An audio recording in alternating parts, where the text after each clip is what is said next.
जय हिंद दोस्तों, wifi online classes में आप सभी का स्वागत है। तो मेरे भाई, सबसे पहले एक बात आप लोग ध्यान दीजिए कि आप लोग अगर क्लास 10th में पढ़ते हैं और आपको ये भी पता नहीं है कि हमारे 10th में जो है कौन कौन सब्जेक्ट है, और एक बात उसके साथ आपको कितना नंबर लाना है ताकि आप पास होइएगा, कितना पर टॉप मारिएगा, कितना पर सेकेंड होइएगा, कितना पर थर्ड जाइएगा, कितना नंबर से मतलब आप थोड़ा सा भी एक नंबर भी मिस कीजिएगा तो कहाँ पर आपको दिक्कत हो सकता है, समस्या हो सकता है। तो ये सभी बातें हम लोग इसमें करेंगे। अगर आप क्लास 10th में आ गए हैं लेकिन आपको समझिए कि इस बात का जानकारी नहीं है कि हमको आगे तैयारी क्यों करना है, कैसे करके हम मतलब बेस्ट कर सकते हैं, तो आपको समझिए कीजिए इस वीडियो को पूरा देखना होगा। अगर आप चाहते हैं कि हम अभी से ऐसा तैयारी करें ताकि आने वाला जब रिजल्ट आए तो बेस्ट रिजल्ट आए, तो उसके लिए आपको अभी से समय देना होगा मेरे भाई। तो इसीलिए आप लोग वीडियो को देखिए और इसका फ़ायदा उठाइए।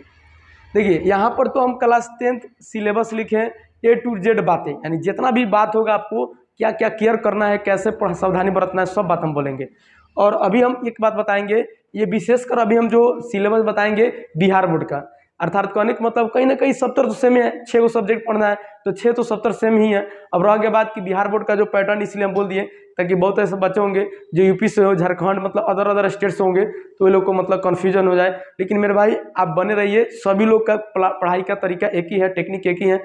यूपी हो चाहे बिहार हो चाहे झारखंड हो, कोई भी मतलब स्टेट से आप देख रहे हैं तो समझिए कि आपको अलग जाने की जरूरत नहीं है। यानी केवल आपका बोर्ड का नाम बदलेगा लेकिन पैटर्न आपका सेम टू सेम रहता है। तो हम लोग आते हैं यहाँ पर, समझते हैं class 10th syllabus A to Z बातें जानेंगे हम लोग। मैट्रिक यहाँ पर हम लिख देते हैं बिहार बोर्ड, क्या लिख देंगे, बिहार बोर्ड। अब देखिए मैट्रिक बिहार बोर्ड का हम लोग सिलेबस क्या है उसको समझते हैं। पहले देखिए यहाँ पर हम लोग कितना सब्जेक्ट पढ़ते हैं, कैसे उसका एग्जाम होता है, ये पैटर्न हम लोग जानेंगे। सबसे पहले देखिए, आपके पास मैट्रिक एग्जाम देने के लिए 6 गो विषय होता है। अगर कहीं भी किसी भी बोर्ड से है तो बताइए 6 गो सब्जेक्ट का एग्जाम देते हैं कि नहीं देते हैं? देते हैं। 10th तक ले आप 6 यानी 6 गो विषय का एग्जाम देते हैं, इसमें नो डाउट। अब देखिए 6 गो विषय के देते हैं, जिससे गणित हो गया यानी मैथ हो गया, सामाजिक विज्ञान, ठीक है, जिसको सोशल साइंस बोलते हैं, हिंदी है, संस्कृत है, विज्ञान है, इंग्लिश है, तो ये सब हम लोग देते हैं। अब देखिए बिहार बोर्ड में तो गणित है, तो इसको तो मैथ हम लोग जानते हैं। जितना भी मेरे भाई, जितने भी मेरी बहन, यानी कहने का मतलब जो इंग्लिश से घबराते हैं, इसीलिए इंग्लिश आपके साथ लेकर आ रहे हैं। अर्थात कहने का मतलब है हिंदी और इंग्लिश आपको सबको समझना है, यानी कहीं इंग्लिश में लिखा हो चाहे कहीं हिंदी में लिखा हो तो आप लोगों को डाउट नहीं करना है। और स्मार्ट बोर्ड वाले थोड़ा सा ध्यान देंगे, जो केवल स्मार्ट बोर्ड को ही अच्छा समझते हैं। स्मार्ट बोर्ड पर हम जैसे ही टीचर पढ़ाते हैं, बस उनके पास सुविधा हो जाता है तो क्या करते हैं, स्मार्ट बोर्ड लगाते हैं। आप लोग का प्यार सपोर्ट रहेगा तो स्मार्ट बोर्ड लगेगा। रह गया बात, आदमी पसंद आता है, स्मार्ट बोर्ड नहीं। कहने का मतलब है जिस समय आप कोई काम शुरू करते हैं, आज आप जिसे पढ़ रहे हैं, तैयारी कर रहे हैं, तो आपको आपका काम आपको बेस्ट बनाएगा। जब अगले साल रिजल्ट आएगा ना, तो लोग नहीं देखेगा कि आप कितना देर पढ़े, किस बोर्ड से पढ़े, कैसे पढ़े, कौन पढ़ाया, नहीं, आपका मेहनत आपका रिजल्ट लाता है। और हमारी जो मार्गदर्शन यानी टीचर का मार्गदर्शन आपको आगे बढ़ाता है। तो गणित हो गया, और गणित जैसे यहाँ पर हम नंबरिंग देंगे तो 1 में गणित, 2 में सामाजिक विज्ञान। देखिए सामाजिक विज्ञान को सोशल साइंस भी कहते हैं। सोशल साइंस इंग्लिश हो गया, इसको हम लोग SSC भी कह सकते हैं। अच्छा, इसको हम लोग SST यानी S से सोशल, ST से स्टडी, सोशल स्टडी भी बोला जाता है, ठीक है। अब देखिए सोशल स्टडी में कौन कौन सब्जेक्ट आते हैं, इसके बारे में भी हम लोग जान लेते हैं। सोशल स्टडी दोस्तों अगर आप देखिएगा तो इसमें 4 गो आ जाता है। हिस्टोरी मतलब इतिहास, जियोग्राफी मतलब क्या जाता है, जियोग्राफी मतलब भूगोल, आप लोग समझिए। इकोनॉमिक्स मतलब क्या हो जाता है, अर्थव्यवस्था, ठीक है। आप लोग सिविक्स बोलते हो, इकोनॉमिक्स या 10th क्लास के लेवल तक क्या बोलते हैं हम लोग, सिविक्स बोलते हैं हम लोग। एक होता है पॉलिटी यानी पॉलिटिकल साइंस यानी राजनीतिक विज्ञान, ठीक है दोस्तों। इकोनॉमिक्स को नहीं, पॉलिटिकल साइंस को हम लोग सिविक्स बोलते हैं। सॉरी, यहाँ पर हम माफी चाहेंगे क्योंकि इकोनॉमिक्स में लिख दिए थे पॉलिटिकल साइंस, तो यहाँ हम लोग पॉलिटिकल साइंस बोले, अच्छा सिविक्स बोले यानी नागरिक जीवन, ठीक है। तो यहाँ पर आपका क्या हो जाएगा, ये हो जाएगा। तो ये चारों मिलाकर आपको पढ़ना है। देखिए कितना पोर्शन आपको ग्रहण करना है, इतिहास है, भूगोल है, इकोनॉमिक्स है, पॉलिटिकल साइंस है। 4 गो किताब मिलाकर आपको एगो सोशल साइंस के बारे में पढ़ना है, ठीक है। उसी प्रकार देखिए आप देख रहे होंगे कि ये मैथ, ये क्या लिखे हैं, तो दोस्तों आप लोग को आगे मैं बताता हूँ कि क्या लिखा हूँ, समझ जाइए कि यहीं आपको आगे मतलब समझना है, क्योंकि इस बात को आप नहीं समझिएगा तो फिर वीडियो देखने का कोई अर्थ नहीं निकलेगा। आइए, हिंदी है तो हिंदी का आपको जानते हैं 10th में 2 किताब आपको मिलेगा, गोधली और प्लस में आपका वर्णिका। दोनों का आपको क्या करना है, पाठ बाई पाठ पढ़ाएंगे वीडियो, और वीडियो डालना भी स्टार्ट कर दिए हैं। आप लोग जा सकते हैं प्ले लिस्ट में, देखिएगा Hindi class 10th Godhuli, Hindi class 10th Varnika, ठीक है। और इसके साथ दोस्तों हम लोग व्याकरण भी क्या पढ़ते हैं, व्याकरण। केवल आपको हिंदी में हिंदी का किताब नहीं पढ़ना है, इसके साथ व्याकरण भी कवरेज करना है। देखिए, कोई भी चीज़ आसान नहीं होता है, उसको आसान बनाया जाता है। अगर आप अच्छा से दिल लगा के पढ़ रहे हैं मेरे भाई, तो समझिए कि इसमें 100 में 100 मार्क्स आपका दिलाएंगे। 100 नंबर का एग्जाम होता है ना, तो 100 में 100 मार्क्स आएगा। उसी तरह संस्कृत का किताब है तो इसका किताब पढ़ेंगे नहीं, संस्कृत की किताब जिसको प्यूसम बोलते हैं, इसके बाद इसका व्याकरण, ये दोनों कवरेज करना है, ठीक है। ये दोनों हम लोग कवरेज करेंगे। अब ये विज्ञान, साइंस है, साइंस विज्ञान है, तो आप 8वां क्लास तक ले पढ़िएगा उसी किताब में। अच्छा, इसका एनसीईआरटी देख लीजिए। देखिए, 2 होता है, एक एनसीईआरटी जो फॉर्म आता है, एनसीईआरटी में देखिएगा उसमें फिजिक्स, केमिस्ट्री, बायोलॉजी तीनों मिला के आपका लगभग 18-19 को चैप्टर कर दिया है। जबकि अदर आप जाइएगा कंपनी का, जैसे भारती बन हो गया, चाहे लुसेंट हो गया, चाहे ब्रिलियंट, अलग अलग कंपनी का लीजिएगा तो फिजिक्स अलग कर देता है, केमिस्ट्री अलग कर देता है, बायोलॉजी अलग कर देता है। इससे अच्छा आपको समझिए ये होता है कि आपको डिटेल्स के साथ वहाँ पढ़ने को मिल जाता है। एनसीईआरटी में तो दे देता है, बट वहाँ पर शॉर्टकट में निकाल देता है, उतना कोई मतलब व्याख्या नहीं कर पाता है। लेकिन अलग अलग जैसे सब्जेक्ट हम क्या थी, प्रकाशन क्या बोल दिए, आपका ब्रिलियंट हो गया, चाहे आप इस प्रकाशन भारती बन हो गया, ठीक है। तो इस सब प्रकाशन, चाहे लुसेंट हो गया, इस सब प्रकाशन का लीजिएगा तो अलग अलग मिलेगा। इससे क्या होता है, एक एक टॉपिक, एक एक वर्ड आपको पूरा मतलब अलग अलग समझा कर दे दिया जाता है। इंग्लिश में हम लोग जानते हैं तो यहाँ पर हम क्या पढ़ेंगे, फिजिक्स, केमिस्ट्री, बायोलॉजी, ये तीनों। देखिए दोस्तों, ये जो भी मैं वीडियो बना रहा हूँ, इस सभी का क्लास का वीडियो आपके मोबाइल में चलने वाला है, अर्थात करने का मतलब आने वाला है। हम सब मतलब ऑल सब्जेक्ट आपका 10th क्लास से क्लियर कराने वाले हैं लोग। तो थोड़ा सा आप लोग का सपोर्ट चाहिए, और वीडियो देखिए, आपको फ्री ऑफ कॉस्ट, कहीं भी किसी भी ऐप पर आपको पैसा देने के, खर्चे करने की आवश्यकता नहीं है। जो आप पैसा देकर पढ़िएगा वो यहाँ पर पढ़ लीजिएगा। बाकी आपको विश्वास नहीं है, प्ले लिस्ट में जाइए, वीडियो डालना स्टार्ट कर दिए। प्रतिदिन आपको वीडियो गिरेगा, ठीक है, प्रतिदिन आपको पढ़ना है। अब समझिए, वाईफाई ऑनलाइन क्लासेस पे आपको हर रोज आपको वीडियो आने वाला है। इंग्लिश का बुक है तो इंग्लिश के बुक के साथ हम लोग ग्रामर भी पढ़ेंगे, ताकि आपका ग्रामर भी क्लियर होगा। अब देखिए मेरे भाई, बिहार बोर्ड में होता ही है, सब्जेक्ट तो 6 गो है, दे दिया है कि 6 गो, लेकिन इंग्लिश को क्या कर देता है, इसको ऑप्शनल कर देता है। क्या कर देता है, ऑप्शनल। मतलब ऐसा कि हाँ इसमें फेलो हो जाइएगा तो कोई दिक्कत नहीं है, लेकिन आपको नंबर में अगर 460-70 नंबर रहे, ये 5 को मिलाकर एगो इंग्लिशों में फेल रहिएगा तो देखने में कितना खराब लगेगा बताइए। तो आपको फेल नहीं होना है, आपको समझिए इंग्लिश में अच्छा मार्क्स लाना है। इसके लिए हम क्या करेंगे, स्पेशल चैप्टर वाइज चैप्टर आपका पढ़ा देंगे, उसका क्वेश्चन ऑब्जेक्टिव तीनों कराएंगे, ठीक है। फिर व्याकरण भी पढ़ाएंगे।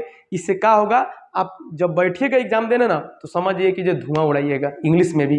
केवल वीडियो देखिएगा, आपको उस पर फोकस कम करना है, कारण कि आपके लिए नंबर नहीं जोड़ता है, लेकिन केवल आपको 20 मिनट 10 मिनट पर मिनट का वीडियो जाएगा, उसको देखकर आपको कवरेज कर लेना है।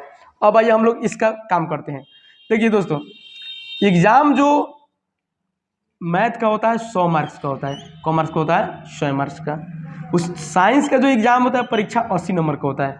तो फिर काम का बढ़ा गया, तो 80 नंबर का होता है तो काम का बढ़ाएगा क्या है, 20 नंबर प्रैक्टिकल मिलता है। क्या मिलता है, 20 नंबर प्रैक्टिकल, जो कॉपी वॉपी भरना होता है, लिखना होता है, वो हम आगे बता देंगे वीडियो में कैसे प्रैक्टिकल का कॉपी लिखा जाता है। सब तरीका आपको A to Z बात इस चैनल पर देखने को मिलेगा। आप चैनल के साथ जुड़िए ना, काम कीजिए, देखिए ना क्या होता है। उसी प्रकार सोशल साइंस, ये जो चारों सब्जेक्ट से आपको समझ जाइए 20-20-20-20 यानी 80 नंबर का एग्जाम होगा। आइए साइंस वाला हम क्या बोल दिए, साइंस यानी विज्ञान में आपको इसी 3 नंबर से मिलाकर 80 नंबर, इसमें भी 80 नंबर और 20 नंबर प्रैक्टिकल, 100 नंबर हो गया कि नहीं, 100 नंबर हो गया। हिंदी से 100 नंबर, व्याकरण और देखिए व्याकरण और किताब। अब देखिए दोस्तों, अब अलग अलग आपको डाल दिया गया है। संस्कृत से क्या पढ़ना है, क्या क्या नहीं, इसका स्पेशल वीडियो डाल दिए। संस्कृत ही मैट्रिक वाला संस्कृत समझिए, हिंदी का भी साइड देखिए, विज्ञान का देखिए, चाहे इंग्लिश देखिए, चाहे मैथ देखिए, ऑल का डाल दिए कि कौन नंबर किस चैप्टर से आएगा, कैसे आने वाला है। तो आप वीडियो देखिएगा तब ना समझ आएगा वहाँ पर। यहाँ पर केवल हम ये बता रहे हैं कि आपका कहाँ से कौन सब्जेक्ट आएगा, कितना नंबर आने वाला है। तो हिंदी का 80 नंबर का नहीं मेरे भाई, हिंदी का 100 मार्क्स का आता है। कितने नंबर का एग्जाम होता है? 100 मार्क्स का। उसी तरीके से संस्कृत का भी 100 मार्क्स। तो ये जोड़ लीजिएगा पाँचों सब्जेक्ट। तो पाँचों सब्जेक्ट जोड़ने के बाद आपको कितना हो जाएगा? 500 नंबर का हो जाएगा। कितना हो गया? 500 मार्क्स का। अब 500 मार्क्स में देखिए, अगर आप 30 नंबर लाएंगे मैथ में तो आप पास होइएगा। क्या होइएगा? पास। सब में 30-30 नंबर लाना है दोस्तों, मेरे दोस्त, मेरे भाई, आपको हर एक में 30-30 नंबर लाना है। जब ये पाँचों में जोड़िएगा 30-30 नंबर तो 30 बचे 150। कितना हो जाएगा? 150। अगर आप पाँचों में मिलाकर 150 नंबर लाते हैं तो आप पास होते हैं, अर्थात थर्ड डिवीजन कहलाइएगा। क्या कहलाइएगा? Third division. देखिए, तो थर्ड डिवीजन के लिए आपको 150 मार्क्स चाहिए। कितना मार्क्स चाहिए? 150। सेकेंड डिवीजन के लिए मेरे भाई आपको 150 से लेकर 225 के बीच में रहते हैं, यानी यहाँ से लेकर अगर 224 भी रहते हैं तो आप थर्ड कहलाइएगा। क्या कहलाइएगा? Third division. 150 से लेकर 224 तक ले जाते हैं तो थर्ड कहलाते हैं। और मैं बता दूं, अगर एक भी सब्जेक्ट में इस पाँचों में, इंग्लिश को छोड़कर, वहाँ पर इंग्लिश नहीं ऐड किए क्योंकि नंबर इसमें जुड़ता नहीं है, अगर इस 30-30 नंबर में अगर कोनों में अगर 29 नंबर आ गया, चाहे 28, 27, 26, 25, आप सुनते ही होगे ना, वो फलना कुमार, यानी वो कुमार, नाम हम नहीं लेंगे मेरे भाई क्योंकि आप लोग में किसी का नाम होगा तो बोलेगा सब कि जो सर पहले ही हमारा नाम लेकर फेल होने का बता रहे हैं। देखते होइएगा कि आसपास पड़ोस का जो लड़की फेल हो गई, लड़का फेल हो गया, तो उसका क्या होता है? 30 नंबर से कम हो जाता है। 1 गो में फेल होइए, 2 गो में फेल होइए, 3 गो में फेल हो सकते हैं। अगर अच्छा मार्गदर्शन में आप नहीं तैयारी कर रहे हैं, खाली डिंग डोंग के चक्कर में पड़े रहिएगा, फेल तो होबे करिएगा। तो डिंग डोंग के चक्कर वाला छोड़िए, आपको बढ़िया से पढ़िए और बढ़िया से रिजल्ट लाने के लिए बेहतर संस्थान, बेहतर मार्गदर्शन की आवश्यकता होती है। खाली फोकलिसबाजी यानी दिखाने से कुछ नहीं होता है। आपको एक तरीका ढूंढना होगा, ठीक है, कि जो हम कहाँ से हमारा नंबर उठ सकता है, कैसे हमको मतलब अच्छा कर सकते हैं, ठीक है। तो ये सभी बात हम समझिए कि आप लोगों को A to Z बात बताते हुए, तरीका बताते हुए, टेक्निक बताते हुए, अपना जो ऑफलाइन संस्थान है वहाँ से मेहनत, ईमानदारी। देखिए दोस्तों, आजकल क्या हो रहा है, देखा जा रहा है कि केवल मतलब बड़ा बड़ा टीचर लोग, ठीक है, चीट करा के पास करा रहा है लड़का सबको, नंबर उठा रहा है, इतना नंबर लिया दी। अरे क्या बोले हम उस टीचर लोग को, गाली देने का मन कर रहा है भाई मेरे, क्योंकि वो क्या कर रहा है, सब बच्चा सबका भविष्य को खा रहा है। नंबर दिखाने के चक्कर में, एक दूसरे से बड़ा बनने के चक्कर में अगर चोरी करा रहे हैं तो बच्चा क्या होगा, आगे चल के सही होगा? नहीं, बल्कि वो माइंड में फिट कर लेगा, 12th में भी चोरी करेंगे, आगे भी नौकरी में एग्जाम जाएंगे उसमें भी चोरी करेंगे, उसका लाइफ चोरी के चक्कर में बर्बाद हो जाएगा। इसीलिए एक भी नंबर चोरी का नहीं, आपका हर एक सब्जेक्ट का, हम बोल रहे हैं मेरे भाई, कोमा तक ले लड़ाने वाला काम करते हैं। और वैसे बच्चा मेरे मेहनत के दम पर रिजल्ट लाता है। इस बार का भी रिजल्ट आप लोगों के सामने मैं रखूंगा। इसके पहले तो मैं ऑफलाइन ऑनलाइन पर था नहीं जो दिखा दूं, इसके बाद लेकिन मैं मेरे भाई आप लोग के सामने एक एक बच्चा का आपको बताऊंगा कि इसने मेरे संस्था से इतना नंबर प्राप्त किया। चाहे वो कहा जाता है 12th फेल में भी देखिए होइएगा, मेहनत के दम पर 3rd डिवीजन पसंद है, लेकिन चोरी के दम पर 1st डिवीजन नहीं। मेहनत के दम पर 3rd डिवीजन लाइए, उसमें खुश रहिए, लेकिन चोरी के दम पर 1st डिवीजन का भी कोई वैल्यू नहीं रख जाता है। हो सकता है 5 लोग आपको नंबर देकर खुश हो जाए, लेकिन उसका कोई महत्व नहीं है। तो इसमें से 30-30 नंबर लाना अनिवार्य है। किसी में भी एको को में अगर 29-28 मतलब 30 को से कम हो गया तो आप फेल हो जाइएगा। अगर सब में जोड़कर 150 आता है, 30 को नंबर आता है तो 150 थर्ड डिवीजन, और चाहे 224 तक ले, कितना बोले, 224 तक ले आप लाए हैं तब वो 3rd डिवीजन है। अगर 225 को आ गया तो समझ जाइए आप 2nd डिवीजन में आ गए। क्या आ गए? 2nd डिवीजन में। 1st डिवीजन के लिए मेरे भाई 300 से स्टार्ट होता है, अर्थात 225 से 299 नंबर तक, 225 से 299 नंबर तक जाते हैं, तब भी आप क्या है, 2nd डिवीजन है। एक नंबर से लेकर गलती करके पछताता है सब। 299 वाला इतना रिजल्ट होगा, बाप रे बाप, हालत खराब हो जाता है लेकर सके रोते रोते। और लड़की सब तो और मतलब, लड़की सब का जानते हो, आंसू मगरमच्छ के आंसू, फटाक से वह आंसू आने लगता है कोनो बात पर। और तनका ले देखो, अगर उसके दोस्त से तनका ले 5 गो नंबर कम आ जाएगा तब रोएगी सब कि जो ओकर काहे ज्यादा आ गया नंबर, हमर काहे कम आ गया, ये रोएगी सब। तनिल मतलब तनका ले रिजल्ट कम हो जाएगा, वो रोएगी सब। यानी हर एक परिस्थिति में लड़की को रोना ही है, ये नेचुरली है। ये नहीं कि जो हम उसको बोल रहे हैं कि वो मतलब लबराई के रोती है, झूठ के रोती है, नहीं, ये नेचुरली है। देखिए कुछ भगवान बना कर ही ऐसे भेज दिए हैं कि आपको, हाँ आपको रोना है, आंसू गिराना है, तो वो लोग का नेचुरली है। हम लोग का लड़का क्या है, तुम लड़के हो नहीं रो सकते हो, तुम लड़के हो, अरे लड़का होकर रोता है, ऐसा काम समझिए कि हम लोग के साथ हो गया है। अब 300 नंबर से आप जितना भी लाते हैं 500 नंबर तक, 5 को सब्जेक्ट जोड़े हैं 500 में, तो 300 से 500 के बीच आप लाते हैं तो फर्स्ट डिवीजन लाते हैं। लेकिन मेरे भाई अगर आप बिहार टॉप चाहे जिला टॉप, अगर जिला टॉप करना चाहते हैं तो आपको 470 प्लस जाना होगा, तो अब जाकर आप जिला टॉप में जाइएगा। बिहार टॉप करिएगा तो 480 प्लस में आपको जाना होगा। इस तरीके से आप बिहार टॉप कीजिएगा, बहुत ईजी है। आप अगर सही ढंग से सही मार्गदर्शन में तैयारी करते हैं तो मैथ में 100 में 100 आएगा, ठीक है। SST में भी आपका आजकल 100 में 100 आ रहा है, हिंदी में तो 100 में 100 आराम से आता है, संस्कृत में भी 100 में 100 आता है, ठीक है। विज्ञान में आपका, ठीक है, पकड़ लिए तो 100 में 100 आ रहा है, ठीक है। तो हमको पाँचों को सब्जेक्ट ना जोड़ना है तो 500 आता है। लेकिन अगर राइटिंग काट कूट यानी कुछ करते हैं तो जिससे आपका नंबर क्या हो जाएगा, घट जाएगा कुछ गलतियों के कारण, और 485 प्लस लाते हैं, 86 87 88। इसके पहले देखे होइएगा जो बच्चा लाया था 489 पर क्या था, बिहार टॉपर था। तो आपको कॉपरेट करना है, यानी एक ही दो की नंबर गलती होना चाहिए, इससे ज़्यादा नहीं, पूरा मिलाकर 50। अब देखिए, अब इसका एग्जाम का पैटर्न हम बात कर रहे हैं तो बिहार बोर्ड में क्या है, 50% ऑब्जेक्टिव है, 50% सब्जेक्टिव है, यानी हर एक सब्जेक्ट में 50% कहने का मतलब अगर 100 नंबर का एग्जाम हो रहा है 50 गो ऑब्जेक्टिव रहेगा। अब 50 गो ऑब्जेक्टिव के लिए आपको दुगुना 100 गो ऑब्जेक्टिव देगा, जिसमें से 50 गो मारना है। अब बताइए, मतलब हमको 100 गो आपको क्वेश्चन दिए हैं, 50 को बताना है, कितना दुगुना अति हो गया। जितना 100 नंबरिया है सेम टू सेम है। 80 नंबर में 40 को मारना है, जिसमें से 40 गुना 80 को दिया जा रहा है। अब 80 को में 40 को मार लीजिए। इसके साथ सब्जेक्टिव में भी अगर 50% सब्जेक्टिव है तो इसके लिए भी 2 गुना क्वेश्चन दिया जाएगा। अगर 4 को लिखना है तो हम आपको 8 को क्वेश्चन देंगे। अब बताइए, अब लड़का सब नंबर बाढ़ में उठाएगा कि नहीं उठाएगा। तो मेरे भाई इस प्रकार आपको ध्यान देना है। अगर वीडियो आप लोगों को पसंद आया है, अच्छा लगा है, तो कृपया चैनल को सब्सक्राइब कर लीजिए और एक प्यारा सा कमेंट बोलिए कि क्या जानना है, ठीक है।